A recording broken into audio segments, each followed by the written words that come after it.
State bank of Pakistan اور Abu Dhabi fund for development کے درمیان 2 ارب ڈالرز کے معاہدے پر دستخط ہو گئے۔ ایس بی پی اور اے ڈی ایف ڈی کے درمیان یہ معاہدہ مالی معاونت کی دوسری قسط کے لیے ہوا ہے۔ معاہدے کے بعد ابو ظہبی اسٹیٹ بینک میں 2 ارب ڈالرز جمع کرائے گا۔ یہ رقم جلد ہی جمع کرا دی جائے گی۔ مجموعی طور پر Abu Dhabi fund for development سے اسٹیٹ بینک کو 3 ارب ڈالرز ملنے ہیں۔ 1 ارب ڈالرز پہلے ہی جنوری میں ایس بی پی میں جمع کروا دیے گئے ہیں۔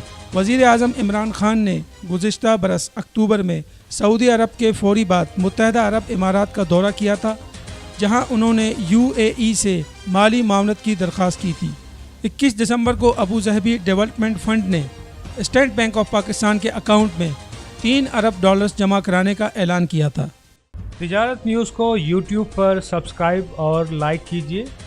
اس کے ساتھ ساتھ بیل آئیکن کو بھی لازمی کلک کیجیے تاکہ آپ تک پہنچ سکیں ہماری تمام منفرد خبریں جو آپ دیکھنا چاہتے ہیں۔